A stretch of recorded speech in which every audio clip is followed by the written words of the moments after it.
내수 부진에 탄핵 정국까지 겹치면서 연말 특수마저 사라지고 있습니다. 경남에서는 지자체마다 대책을 내놓으며 지역경제 활성화에 나서고 있습니다. 내년 4월 2일 재보궐선거의 본격 레이스가 시작됐습니다. 거제시장 재선거에 출마하기 위한 예비후보자들은 일찌감치 예비후보 등록을 마치고 얼굴 알리기에 나섰습니다. 경상남도와 부산시, 울산시, 국토교통부, 해양수산부, 가덕도 신공항 건설공단이 가덕도 신공항과 진해신항을 중심으로 한 지역경제 활성화에 나섰습니다. 서울에서 원주, 제천, 경주를 거쳐 부산까지 이어지는 국토종단의 대동맥, 중앙선 철도가 완전 개통했습니다. 20일 부산에서 KTX 이음열차의 첫 운행이 시작됐습니다.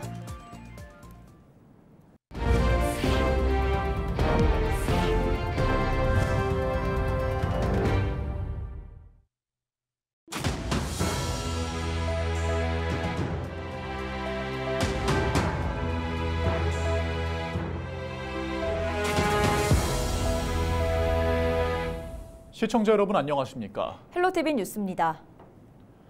내년 4월 재보궐선거에서는 거제시장 재선거가 치러집니다.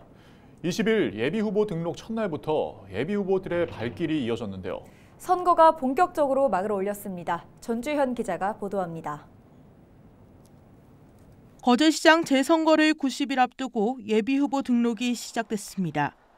선거관리위원회가 문을 열자 예비후보로 등록하기 위한 발길이 이어집니다. 조금이라도 빨리 얼굴 알리기에 나서기 위해서입니다. 박정우 전 거제시장이 공직선거법 위반 혐의로 직을 상실한 지 30여일 만에 재선거를 위한 예비후보 등록이 진행되면서 본격적인 선거 레이스가 시작됐습니다. 20일 오후 3시 기준 8명의 예비후보가 등록했는데 앞으로 더 늘어날 것으로 예상됩니다. 이번 거제시장 재선거에 자천, 타천으로 거론되는 후보만 10여 명이 넘기 때문입니다. 예비후보로 등록하면 선거사무소를 설치할 수 있고 자신의 이름이 적힌 명함 배부 등 제한적인 선거운동이 가능합니다. 하지만 후보자와 유권자 모두 주의해야 할 점도 있습니다. 예비후보자나 후보자가 되려는 사람은 선거 구민에게 금품이나 음식물을 제공하는 기부행위가 제한됩니다. 제공받은 선거 구민은 10배에서 50배 이하의 과태료에 처해질 수 있으니까 유권자 여러분의 각별한 주의를 부탁드립니다. 이번 재보궐선거는 20일 예비후보 등록을 시작으로 내년 3월 13일과 14일 정식 후보 등록이 진행되고 3월 20일부터는 선거운동을 시작할 수 있습니다. 사전투표는 3월 28일과 29일, 본투표는 4월 2일 진행됩니다. 또 입후보 제안을 받는 공직자는 3월 3일까지 사직해야 합니다. 경남에서는 내년 4월 재보궐선거에 거제시장 재선거뿐만 아니라 양산시의원 보궐선거도 치러집니다. 헬로티비 뉴스 전주현입니다.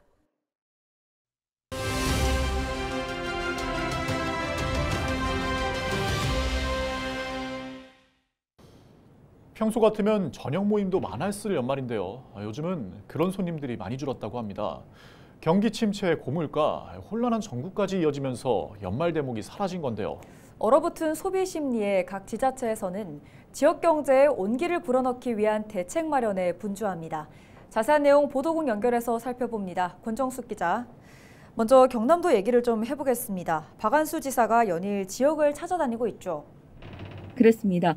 연말인데도 도무지 내수 경기가 살아나지 않자 연일 지역을 찾아다니면서 소비에 동참해달라는 캠페인을 펴고 있는 것인데요.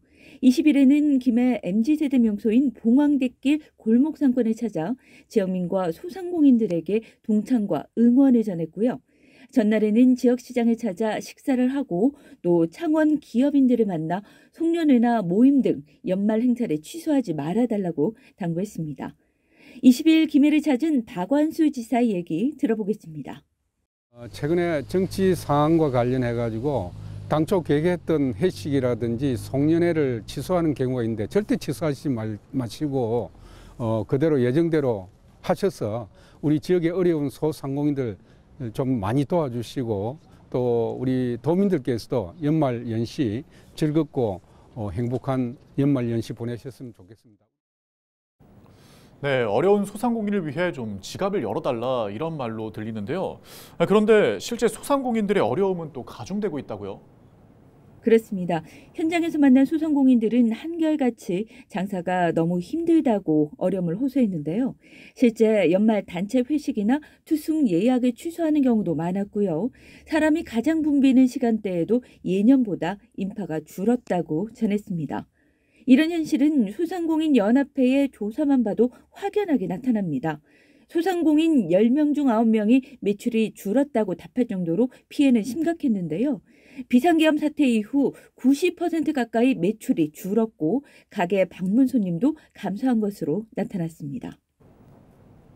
네, 그래서 돈은 물론이고 지자체에서도 대책 마련에 분주하죠. 그렇습니다. 먼저 경남도는 예비비 34억 원을 긴급 투입해 경남사랑 상품권 300억 원을 발행했고요. 긴급 경영자금 900억 원을 편성해 소상공인에 지원했습니다. 시군에서도 속속 대책을 내놓고 있는데요. 양산시도 할인율 10%의 양산사랑 상품권을 발행했고 기관단체에는 착한 가격업소 이용을 장려하고 있습니다. 긴급 생계금융 지원도 마련해 55억 원 규모의 서민생계대출도 실행할 계획입니다. 창원시는 애초 23일 발행 예정이던 누비전을 20일과 23일 두 차례로 나눠 판매에 나섰고요. 김해시도 100억 원 규모의 10% 할인된 김해사랑 상품권을 발행하고 내년 민생 지원 사업의 조기 집행에 나섰습니다. 소상공인 육성자금도 600억 원으로 증액해 내년 1월부터 지원하고요. 고성군은 직원 런치데이와 구내식당 외식의 날을 추가 운영하는 등 지역경제 활성화 분위기에 나섰습니다. 크리스마스와 해넘이, 해맞이 등 연말 연초를 최대한 활용한 대안들도 속속 나오고 있는데요. 어려운 상황이지만 모두의 관심과 동참이 어느 때보다 중요한 시기라고 보여집니다. 네, 여기까지 듣겠습니다. 지금까지 보도국 권정숙 기자였습니다.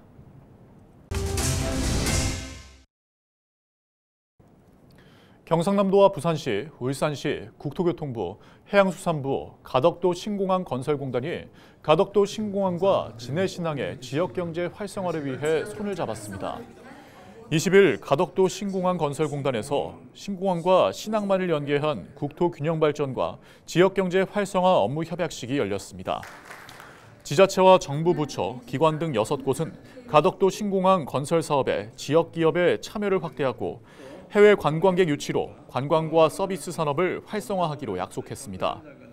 또 공항 배후 도시와 복합 도시를 개발하고 교통체계 정비로 가덕도 신공항이 남부권 거점 공항의 역할을 할 수 있도록 강화할 계획입니다. 특히 이 자리에서 약 30곳의 관계기관이 참여하는 가덕도 신공항 거버넌스 협의체를 구성하는 데 서로 합의했습니다. 내년이면 시군 통합 30주년을 맞는 김해시가 전 국민을 대상으로 시민간 기록물을 공모합니다. 모집 기간은 오는 23일부터 내년 3월 21일까지로 1995년 이전 김해의 풍경과 일상생활, 역사문화, 마을 기록 등이 담긴 기록물이 그 대상입니다. 심사를 거쳐 선정된 21점의 기록물에는 대상 500만 원 등 총 2,300만 원의 시상금과 김해 시장상이 수여됩니다. 수집된 민간 기록물은 내년 시민의 날 기획전시를 시작으로 권역별 순회 전시는 물론 전자도록과 상설 아카이브로 구축돼 미래 기록유산으로 활용됩니다. 국내 방위산업의 중심 기업인 MNC솔루션이 경남 기부봉사단체인 나눔을 누리는 세상에 경남 취약계층 아동 청소년을 위한 장학금 3,700만 원을 전달했습니다.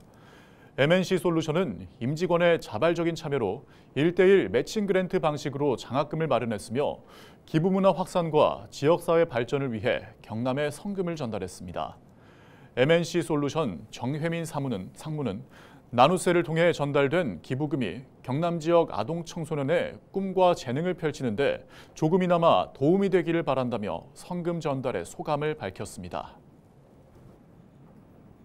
진해 국민체육센터 수영장이 19일부터 임시휴장에 들어갔습니다. 창원시설공단은 지난 19일 저녁 6시쯤 수영장 유아풀에서 수영 강사가 원인 미상의 미생물 3마리를 발견해 임시휴장에 들어갔다고 밝혔습니다. 공단 측은 채집한 미생물을 국립생물자원관에 검사를 의뢰한 결과 깔따구 유충으로 판정받았습니다. 유충 발생 원인으로는 한 달 전 승강기 공사로 인해 수영장으로 성충이 유입된 것으로 보고 있습니다. 창원시설공단은 현장 조사가 끝나는 대로 물탱크 배수와 수조 청소, 특수 방역 등 환경 개선에 나설 계획입니다. 합천군이 경남 18개 시군 가운데 처음으로 공유재산 정보를 누리집에 공개했습니다. 이번에 공개된 공유재산 정보는 매각과 대부 등이 가능한 일반 재산 토지 757필지로 주소와 면적, 대부료 산정 시스템도 제공합니다. 합천군은 투명한 공유재산 매각과 대부 등으로 지방재정 건전화에 나설 예정입니다. 서울에서 원주, 제천, 경주를 거쳐 부산까지 이어지는 국토종단의 대동맥 중앙선철도가 완전히 개통됐습니다. 20일 부산에서 KTX 이음 열차가 첫 운행을 시작했는데요. 영상으로 만나보시죠.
경남경찰청이 범죄 피해자의 일상 회복을 위해 출범한 동행 경남이 연말을 맞아 피해자 3명을 지원합니다. 지원 대상은 가정폭력으로 중상을 입은 60대 A씨와 스토킹 피해로 생업을 포기한 50대 B씨 등 총 3명으로 생계비 300만 원을 지원하기로 의결했습니다. 지난 5월 출범한 동행 경남은 최근까지 7명의 피해자에게 총 650만 원을 지원했습니다. 통영시가 20일부터 다음 달 20일까지 목욕탕 노후굴뚝 철거비 지원 신청을 받습니다. 현재 지역 내 목욕탕 굴뚝 대부분이 30년 이상 돼 도심 미관을 훼손하고 시민의 안전을 위협하고 있습니다. 통영시는 노후굴뚝 3곳을 선정해 철거비의 50%, 최대 2천만 원을 지원할 계획입니다. 거창 창포원의 제2호 주재 정원인 야생화원 속 애플가든 조성이 완료됐습니다. 이 정원은 총 사업비 5억 원을 들여 300제곱미터 규모의 야생화 단지로 조성됐으며 거창의 역사와 자연, 특산품 등 다양한 지역의 이야기가 담겨 있습니다.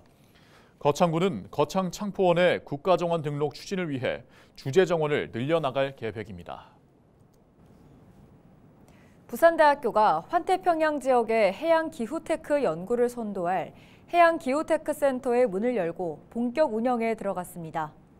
이번에 개소한 해양기후테크센터는 지난 8월 교육부가 지원하는 기후위기 시대 지속가능한 환태평양 해양기후테크 이니셔티브를 주제로 한 과제를 수행합니다.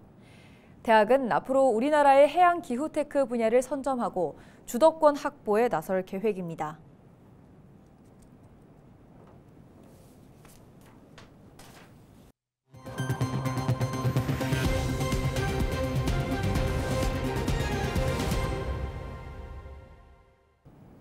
이상으로 뉴스를 마칩니다. 함께해 주신 여러분 고맙습니다.